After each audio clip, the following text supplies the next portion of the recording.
Hello everyone, this is Sahura with BB2 with the global economic outlook in the week ahead, which is going to be the Victory 7. As always, before starting the next week, let's first review about the data that we had so far last week. I mean, the data that we had last week, and then we can go forward and check the week ahead as well. Last week, the market focus mostly was on US labor market data. However, we had too many other important data to watch also, especially the PMI numbers. Before checking the US labor data, I have to mention that the PMI numbers confirmed that the Asian economies, especially the China, Australia, New Zealand, and South Korea, they got it started like moving forward with the PMI numbers improving in both manufacturing and the service sector. While in Europe, we had a manufacturing sector slightly improving, the PMI numbers in manufacturing and construction sector slightly improved, while on the other hand, in the service sector, they eased slightly, generally showing that still the concern in the eurozone can continue forward. While especially mentioning that PMI numbers in the construction sector and in the manufacturing sector, which improved, still they are under 50 expansions area. In the United States, PMI numbers were amazing. Manufacturing improved, service sector also improved, and even some factors, some indexes that slightly eased from the previous compared to the previous month. We had the numbers that they are still above 50 expansions area, which means that the US economy is still moving better. The retail sales also, they were amazing with 6.5% for retail sales that we had in a red book. And generally the data that we had in the United States last week was amazing. In eurozone, inflation numbers were slightly increased for the core inflation for headline inflation, from 2% to 2.1%, but core inflation was steady at 2.3%. But the market focus was on US labor market data, where we had amazingly negative numbers. Somehow we can say that only 22,000 newly created job, and past 3 months average new created jobs fell on to 29,000. It's amazingly negative number, which, while I mean, historically it should be around 150,000 for the average past 3 months. That's, I mean, average monthly growth is around 150,000. That means that the US labor market still getting cooler, with unemployment rate increased to 4.3% as it was expected. That was the main important data that we had so far last week. And with this data, US dollar eased, stock markets, they printed the new record high, gold improved. And now we are getting started in the new week. In the new week, the market focus now will be on inflation numbers and European Central Bank meeting. Inflation in China, in European countries, in Japan, in Australia, in United States, they will be mostly should be watched more closely. Let's start day by day, going forward day by day. On Monday, we're going to have the Japanese GM from the Japan. We're going to have the GDP numbers. And we expect to see that the GDP in the second quarter to increase by 1% annually and 0.3% quarterly, while in a slightly like the same number as we had previously. In China, export, import, and trade data, we're going to have generally export and import both supposed to be slightly lower than previous month compared with the July. In August, we're going to have the lower export from 7.2% down to 5%, and lower import from 4.1% to 3%. But generally, we're going to have the trade balance. We are expecting to slightly in the US dollar. Balance in the dollar should increase slightly from 98.2 to 99.2 billion dollar. Industrial production in Germany is supposed to increase slightly by 1.3%, especially after previous months, which fell by 1.9%. And on Tuesday, we are not going to have such a busy day. Some speeches from European, especially European countries, and BUE in United States, that is the 10 days before that meeting. They are not there. They're going to be quiet and silent days. And on Wednesday, we're going to have the inflation data from China, where we expect to see inflation may gain to fall by 0.2% on the monthly scale, which means on the annual scale, again, inflation should be flat around 0%.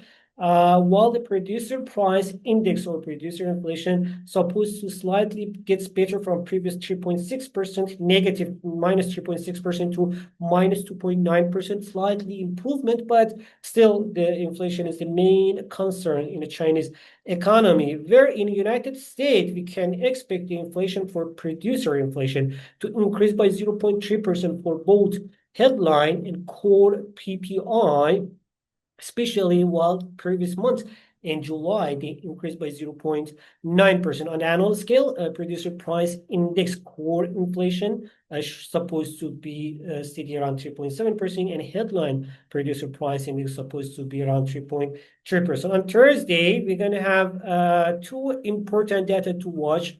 I mean, most importantly, mostly, but we have to know that as to be.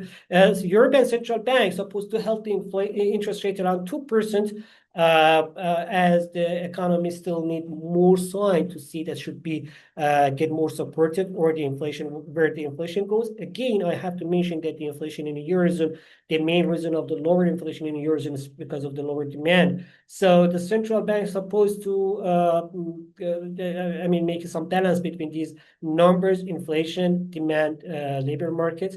In United States, we're gonna have the producer price, we're gonna have the consumer price index, also the consumer inflation, which is expected to increase by 0.3% on the monthly scale for both headline and core inflation.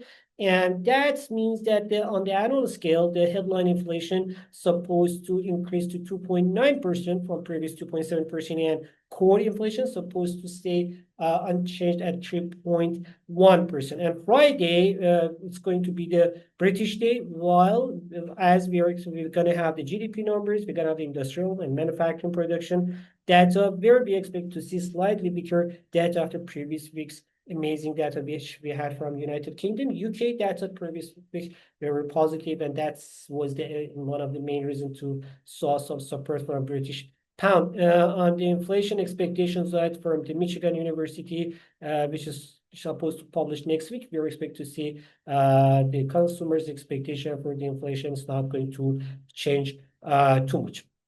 As the market reaction in with this data, what we are expecting to see in the market, we can start with the dollar index, which about the energy market, I will talk on the chart when we are going to see the WTI chart. As dollar index, you can see that the dollar index after the previous data was falling down, but still it's holding down 97 area, where it has a very important support area for the dollar index. For now, there is nothing positive about the dollar index, unless if we have the inflation numbers, like hotter inflation numbers next week. Otherwise, the dollar index still has nothing to be proud of that and say that, okay, these data are going to support the dollar movement.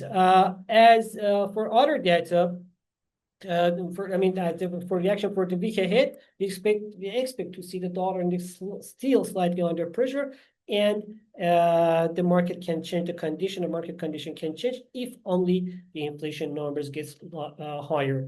In the other markets, in the gold market, we see that the gold positive still moving the positively around above average about 20 daily moving 20-day moving average, about 50-day moving average is trading around, while the RSI is still trading higher, while the OBV is still showing more demand for the gold. Generally, geopolitical tensions, weaker dollar, and profit taking from the stock markets, all of them, they can still continue for the demand, can continue the demand for the gold, even if we have some correction. It's going to be the technical correction to buy deeper. As for energy and oil, as mentioned, that we are getting this, like the summer holiday ended, less demand for the oil. At the same time, we have news from the OPEC Plus members, OPEC and OPEC Plus members, that they may increase again production.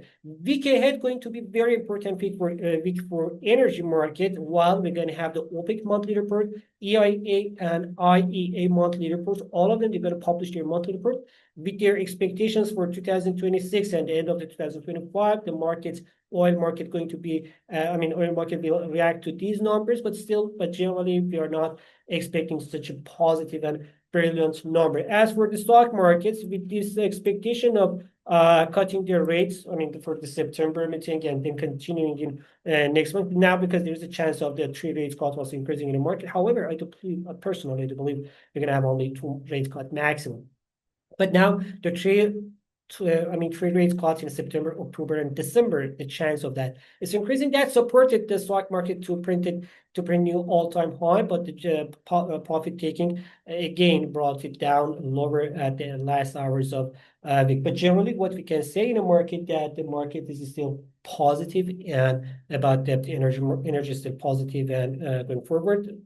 Sorry, about the technologies, tech companies still positive, and that can support generally the market. But for now, I mean, there is nothing to say that, okay, because of this reason and this reason or this reason, we can see some pressure in the market. But still, all-time highs, and these all-time highs probably we're going to have some profit taking, which can put the higher numbers in a risk. We have the correction expectations indicated, especially if we have inflation data, hotter inflation data. And the cryptocurrency market, Bitcoin again returned above 109,000 and can continue this positive mood. However, still, recently downtrend still changed it again to uptrend, still continuing forward. But we shouldn't forget that these uptrend still is under 20 daily moving average, as you can see here. And as long as the price is trading under 113,000, we cannot count too much on an